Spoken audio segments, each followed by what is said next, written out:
वाह वाह वाह, काम करो तो ऐसा कि सदियों तक रूह कांप যায়। ঠিকই শুনছেন, ভারত সরকার কিন্তু এই মুহূর্তে সেরকমই কিছু রণংদেহী মূর্তিতে রয়েছে। এই তো অপারেশন সিন্দুর হয়ে গেল, অপারেশন কেল্লার হয়ে গেল, যুদ্ধ শেষ। তাহলে আপনাকে বলি, যুদ্ধ শেষ হয়নি। যুদ্ধ পাকিস্তানের বিরুদ্ধে নয়, যুদ্ধ আতঙ্কবাদীদের বিরুদ্ধে। আর পাকিস্তানের বিরুদ্ধে যারা মনে করছেন, তার কারণও আছে, কারণ পাকিস্তান এই সব আতঙ্কবাদীদের খালি পানানা সিকিউরিটিও দেয়। আর এরকমই এক আতঙ্কবাদীকে অজ্ঞাত পরিচয়, না না না ভারত সরকার মারেনি, পাকিস্তানও সেটা মানছে, অজ্ঞাত পরিচয় কিছু মানুষ এসে গুলি চালিয়ে ঝাঁঝরা করে দিল। মারা গেল সাইফুদ্দিন খালিদ, মারা গেল সাইফুল্লাহ খালিদ। কে এই সাইফুল্লাহ খালিদ? লস্করে তৈবার মেন শক্ত এক হাত। ভারতবর্ষের প্রচুর আতঙ্কি হামলার সাথেই সৈফুল্লাহ খালিদের যোগাযোগ। সৈফুল্লাহ খালিদ শুধুমাত্র পাকিস্তানে থাকতেন না, পাকিস্তানের সিন্ধ প্রদেশে তাকে পাকিস্তান সরকার রীতিমতো প্রোটেকশনও দিত। এটা কোন সিন্ধ প্রদেশ? যেখানে কয়েকদিন আগে গাড়িতে চেপে উল্লাস করছিল সৈয়দ আফ্রিদি। ঠিকই শুনছেন। এবং অজ্ঞাত পরিচয় কিছু মানুষ এসে তাকে গুলিতে ঝাঁঝরা করে চলেও গেল। জয় হিন্দ সেই অজ্ঞাত পরিচয় মানুষগুলোকে। এরকম অজ্ঞাত পরিচয় মানুষ বিশ্বের অনেক জায়গায় ছড়িয়ে ছিটিয়ে থাকুক, সেটাই আমরা চাই। যারা এরকম টেরোরিস্টদের আস্তে করে মেরে চলে যাবে। এটা কি অনেকে বলছেন অপারেশন সিন্দুরের পার্ট, অনেকে বলছেন যে যুদ্ধ শেষই হয়নি। এরকম অজ্ঞাত পরিচয় অপারেশনগুলো হতেই থাকে এবং এটা হবে যতক্ষণ না টেরোরিজম পুরোপুরি শেষ হয়। কিন্তু সমস্যার বিষয় হচ্ছে, এই অজ্ঞাত পরিচয়ের ব্যক্তিগুলো বাইকে করে এসে তাকে যখন ঝাঁঝরা করে দিল এবং গোটা সোশ্যাল মিডিয়া দেখলো এত বড় একজন লস্করের এত বড় নেতা কিভাবে রাস্তায় পড়ে তরপাতে থাকলো। তরপে তরপে তরপে চলে গেল উপরে এবং তারপরে সেম একইভাবে তার বডিকে পাকিস্তানের পতাকায় মোড়া হলো এবং সেই নিয়ে বিশাল জনসমাবেশ করা হলো। সেটাও কিন্তু রেডিট অ্যান্ড টুইটারে অ্যাভেলেবেল ভিডিও রয়েছে। এবং তারা বলছে এই মৃত্যু বেকার যাতে না হয়। ভাবতে পারে, কিন্তু ভারতবর্ষ অপারেশন সিন্দুর কেন করেছিল? না টেরোরিস্ট ঘাঁটিগুলোকে নষ্ট করার জন্য। যে টেরোরিস্টরা ভারতবর্ষে এসে ভারতের একদম কাশ্মীরে এসে শান্তি নষ্ট করে নিরীহ পর্যটকদের ধর্ম জেনে নৃশংস হত্যা করে গেছিল, তাদের টেরোরিস্ট ঘাঁটিগুলোকে নষ্ট করেছিল।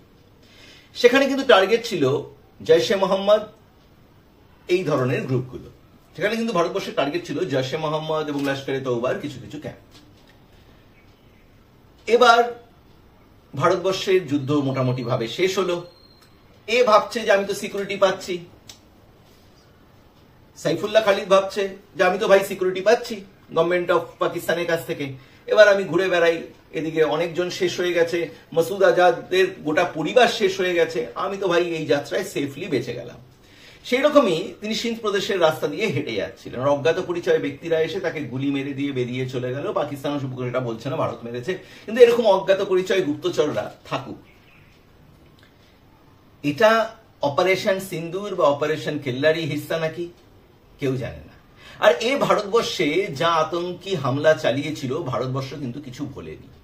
এই ট্র্যাক রেকর্ডটা একবার ঝালিয়ে নেওয়া যাক। ছোট মোটো অনেক কিছুতেই অ্যাক্টিভিটি, ছোট মোটো অনেক কিছুতেই ইনি অ্যাক্টিভ ছিলেন ভারতবর্ষের অনেক টেরোরিস্ট হামলার সাথে। কিন্তু মেনলি এর নাম কিন্তু উঠে আসে 2005 সালে। মনে আছে IISc ব্যাঙ্গালোর সায়েন্টিস্ট মারা গিয়েছিল।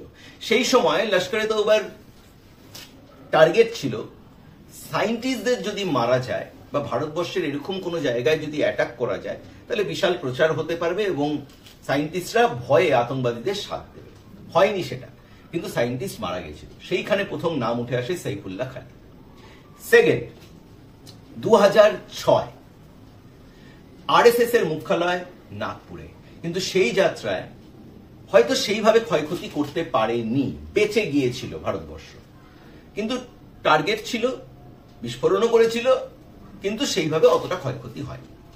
2008 সিআরপিএফ ক্যাম্প নাগপুর, 7 জন সৈন্য মারা গিয়েছিল এই অ্যাটাকে। এবং এরপর থেকে একে কিন্তু খুঁজে বেড়াচ্ছিল খালি ভারত নয়, বিশ্বের অনেক জায়গায় লস্করকে যখন ব্যান করা হয়, লস্করে তৈবা যখন হিট লিস্ট গুলো বেরোচ্ছে, তখন কিন্তু এর নামও উঠে আসছে এবং একে খুঁজে বেড়াচ্ছিল কিন্তু গোটা পৃথিবীর এজেন্সিগুলো। আর কিছু গুপ্তচর বা কিছু অজ্ঞাত পরিচয় মানুষ গিয়ে তাকে ঝাঁঝরা করে মেরে দিয়ে চলে আসলো। ভারত তো করেনি, ভারত বলবে আমি কিছু জানি না, পাকিস্তান খুল্লা বলতেও পারছে না কে করেছে। কিন্তু এরকম রয়েছে বলেই হয়তো আমরা সেফ আছি। কারণ কিছু জিনিস জানেন তো, অপারেশনের পরেও অপারেশন দরকার। অনেকে বলছে যে যুদ্ধ কখনো শেষই হয়নি, যুদ্ধের সাবস্টিটিউট ভাবে এইসব জিনিস চলতে থাকবে, কারণ ভারতবর্ষের একটাই লক্ষ্য, no means no, no to terrorism. No মানে নো, কোনো ধরনের আপোষ করা হবে না টেরোরিজমের সাথে। সেখানে পাকিস্তান যুক্ত হলে পাকিস্তান ভুগবে, এবং সেই জন্যই বলা হচ্ছে পাকিস্তানের সাথে কোনো কথা হবে না আনলেস আনটিল আমাদের পিওকে নিয়ে যতক্ষণ না কথা শুরু হবে। যতক্ষণ না সামনের টেবিলে পিওকে নিয়ে কথা হবে ততক্ষণ কোনো কথা বলবো না। আমরা জানি না যে এই সাইফুল্লাহ খালিদ হয়তো আবার ভারতে বড় অ্যাটাক করার প্ল্যান করছিল। মেবি তার আগেই তাকে ঢের করে দেওয়া হলো, বা বিশ্বের অন্য কোনো জায়গায় হয়তো অ্যাটাক করার চেষ্টা করছিল। কিন্তু পাকিস্তান ভাবুন কিরকম বজ্জাত এরা, যে এরা খুল্লা মানে নরেন্দ্র মোদী যে কথা, এরা খুল্লা এইসব টেররিস্টদের পানা দেয়। নরেন্দ্র মোদী যে কথাটি বলেছিল মনে আছে, বলেছিল পাকিস্তান স্টেট স্পন্সর টেরোরিজম করে, একদমই ঠিক। এরপরেও পশ্চিমবঙ্গের কিছু মাকুরা এবং দেশের মধ্যে কিছু মানুষরা তাদের হামদর্দি পাকিস্তানের কাছ থেকে যায় না, তারা আহত হয় পাকিস্তানের মানুষ মরলে পরে। দেখছেন, বিশ্বাস না হলে টুইটার বা রেডিটে ফ্যাক্ট চেক করে রিয়েল ভিডিওগুলো দেখুন।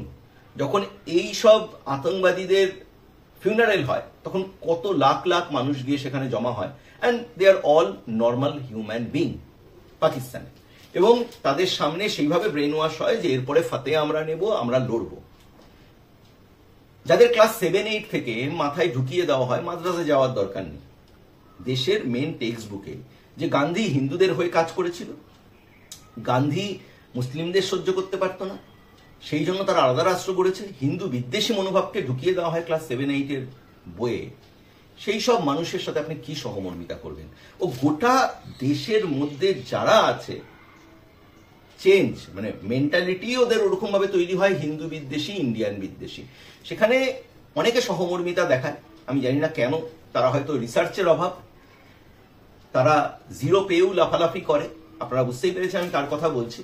কিন্তু সাইফুল্লাহ খালিদ ভালোই ছিল, ভাবলো অপারেশন সিন্দুরে মাসুদকে টার্গেট করা হলো, তার পরিবারকে টার্গেট করা হলো, জৈশের এতগুলো লোক মারা গেল, আমি তো ভাই বেঁচে গেলাম এই যাত্রায়, তাহলে আমিও কিছু প্ল্যান করি হয়তো। সে খুল্লা রাস্তায় যাচ্ছে এবং পাকিস্তানের সরকার তাকে সিকিউরিটি পর্যন্ত দিয়েছিল, কিন্তু শেষ হয়ে গেল। হয়তো এইভাবেই শেষ হয়ে যায়। এরকম চলতে থাকুক, কারণ এই মুহূর্তে ভারতবর্ষ যে স্ট্যান্ডটা নিয়েছে সেটা ক্লিয়ার, নো টু টেররিজম। জয় হিন্দ, বন্দে মাতরম।